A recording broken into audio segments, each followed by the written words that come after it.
So, it is almost the time to start thesising. I have yet to organize my hard drive. I have yet to start doing much research because, honestly, what the fuck is there to read about video diaries, right? I've watched Terra Nation, which is fucking fantastic. If anyone has never seen Terra Nation, they need to fucking see it, okay? Especially if you like talking to the camera like myself. Anyways, I'm going to talk to you about what's been going on in my life for the last little bit. Yeah, so I had this fucking terrifying piece of paper from OSAP that came into my hands. It's called an OSAP overpayment. I don't know if anyone out there in the web world or in my classroom has ever gotten an OSAP overpayment, but it's fucking bitch. Basically it consists of money that OSAP gave you that you were apparently entitled to because, well, on my point, it was my fault because my income was wrong, right? Yeah, and anyways, so I got too much money because OSAP didn't check with the CRA, which is bullshit. They should have checked with the CRA, right? They always do to catch you, but they don't get, yeah, it's so annoying.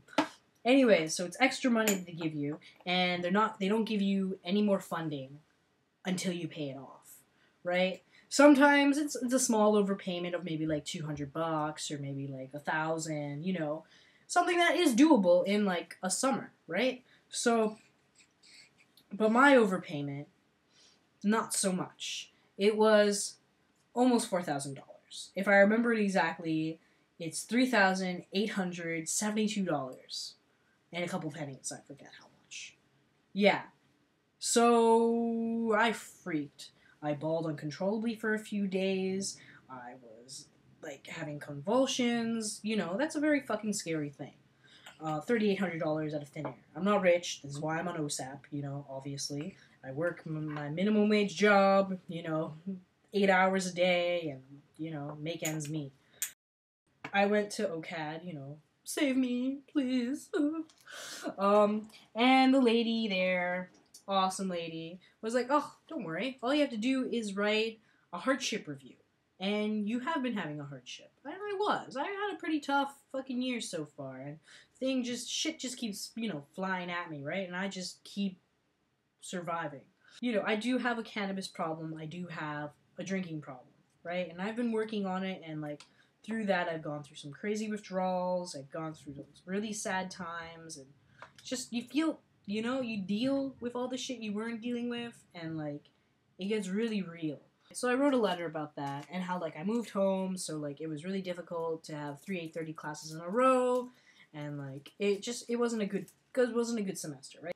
And I go back to OCAD, and they're like, okay, cool, wicked, you know, everything will be good, it'll go through, it'll be all jazzy, you won't have to pay your overpayment until next year, and, you know, with the rest of my OSAP, so whatever. The next day, you know, I'm just getting ready to leave Neely's house, because she still lives out of town, so I crash there most of the time, with Jackson, and I get a call from OCAD saying that I can't do a hardship review, because it isn't because of the classes I dropped that I got a hardship review.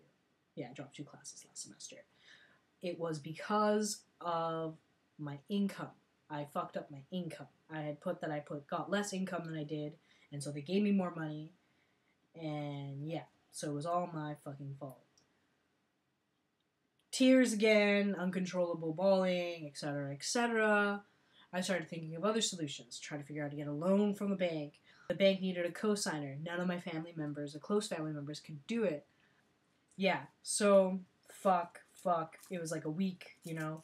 I eventually, you know, just started to get accustomed to the idea that I wasn't going to go back to OCAD this year. And it was a really terrifying idea. Like, not only if I didn't pay this overpayment would I be, you know, not be able to go back to OCAD, but as soon as I don't go back to OCAD, I have to start paying the rest of my OSAP back. And 6 months after I don't go starting back to school, where I live, right here with my mom, would start making me pay rent because it's government-funded housing, so we get really cheap rent, but because, you know, because it's government-funded. And also because I go to school. As long as I go to school, I don't have to pay rent, but 6 months after you don't go to school, you have to start paying rent, right? So all of that shit would have come onto me, you know? And yeah, and I wouldn't have been able to, yeah. Anyways, all this fucking fear about all of that, and it was just fucking terrifying.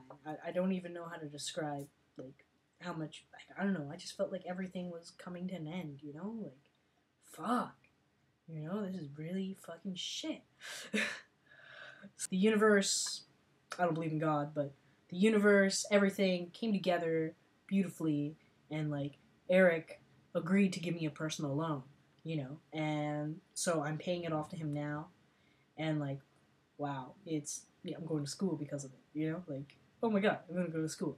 Yeah, so I've been on cloud nine since, you know, it was probably one of the most nice things somebody has ever done for me. But Eric, who is well off, you know, he's just really smart with his money. He's an economics student. He's doing his master's right now, right? He's a very, very smart guy. For me, like, just taking a chance on me, you know? He didn't put any collateral on this loan or anything. It's just, I pay it back, I don't, and, like, we're not friends anymore, right? Yeah, he did put a little interest on it, Ollie, you know, he's an economic, he's smart. So, but, you know, it's doable, and, like, I can deal with it, and, yeah. But, yeah, that has been a real big push for me, though, to, like, stop drinking and to stop smoking as much, right? I've yet to be able to stop smoking, but I have at this moment stopped drinking. These video diaries, which I really want to explain better where this is coming from. All this. I'm such a loser. Yeah, all of this and how it came to this and how what caused me to finally, you know, come out of it too, and where I'm at now, right?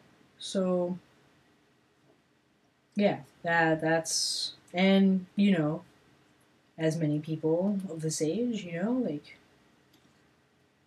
we have similar things that we're going through, to similar, like, I don't know, I guess everybody grows up, right? And everybody thinks this stuff, and I'm just talking about that stuff that we think about through my own, you know, personal journey.